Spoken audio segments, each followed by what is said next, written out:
let's imagine that this matter I was talking about earlier with you, matter is actually energy according to physics.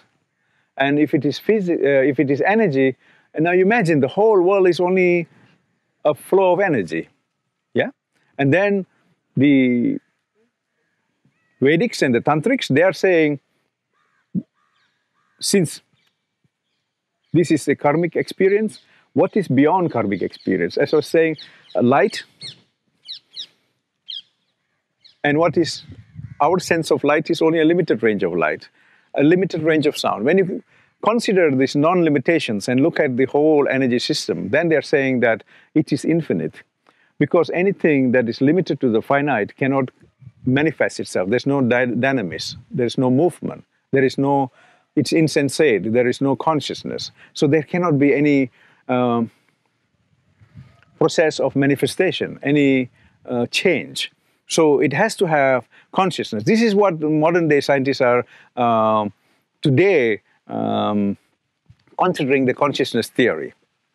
If you look at new millennium science and today's scientists, they are slowly forced to recognize this consciousness theory. It's just beginning. Today it's beginning. So when you're looking at this whole concept of the world as infinite and consciousness, and you call this infinite and consciousness Brahman in Sanskrit, yeah? And you come from a specific tradition, let us say one sampradaya. So you will call it Vishnu, or you will call it Shiva, according to your tradition. If you are defining Brahman as in a specific way, then it becomes Vishnu Agama. Or if you're defining Brahman in a specific way, it becomes Shiva Agama. So there are several Agamas, there are 6 Agamas. Even Buddhism for us is an Agama. It is not an external system.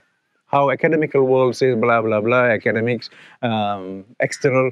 We don't believe all these things. To us, it is part of the Veda. When the Brahman is full, it is called Brahman. When the Buddhists, what they are saying, when there is no attributes, then we can call it Sunya, or empty. So in this way, we are looking at different systems. The whole expression, when in the infinite there was nothing, yeah? There was no creation, there was no sun, there was no moon, there was no world, and how the process started. What they are saying is that the potential of the Shiva creates the freedom or Swatantraya. And from his Swatantraya manifests Kali. And Kali is actually his own desire, his own love.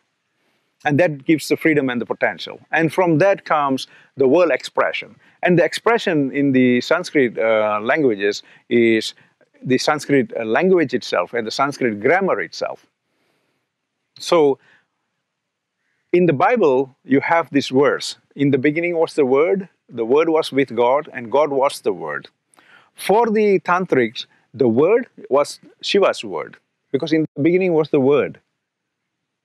In the beginning means before sun, moon, stars, earth, there was the Word. And the Word was with God. And who was that God? For the Tantric is Shiva. And the Word was God. And the Word was God because she was with him together. And when there is an expression, then she unfolds. And that expression is called the Sanskrit language. And therefore, the word is, she has a big tongue. Have you seen Kali properly? She has a huge tongue. Like this. Yes. Yes. This tongue represents the word.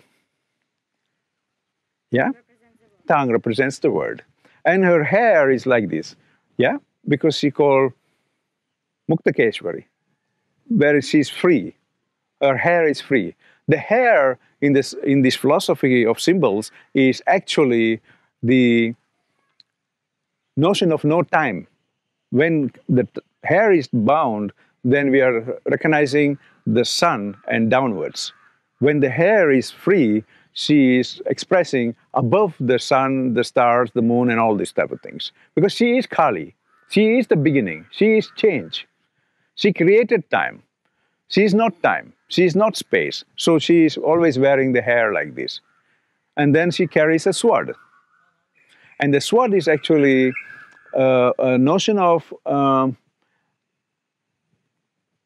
separation, the duality, the world of duality. Because when you separate something, you cut it, this right and left. So when you're cutting it, you're creating the experience of this world reality, which is called in the Patanjali Yoga Sutra Sukham and Dukkham. Yeah? So when you're looking at Sukha Dukkha, the world of pain and pleasure, you are in this dimension of experience. So that is her sword. And she has a lot of hands in as a skirt. And these hands, you know, I was saying, like if you're looking at the end of time, like what Ilya Prigogine was saying, earlier on I was saying, Ilya Prigogine was saying there is, in thermodynamics, there is energy dissipation where it becomes 0 level. And if it is that 0 level, karma becomes nothing. There is no karma. There is no cause, there is no action, there is no result. So it's all 0. So therefore, all the hands symbolizes the end of karma. Because she is above all this creation, these gross experiences. So that is what you were doing in the temple in Gokarna, because the Mahashivaratri is Maha, infinite or absolute chaos, or the world is in complete dissolution or dissipation. In respect of that, every 12 years, we have this ceremony where you are like worshipping to Shiva consciousness. Mahashivaratri, as the word is Maha, it means infinite actually, but which is misunderstood by the academical world as big, great.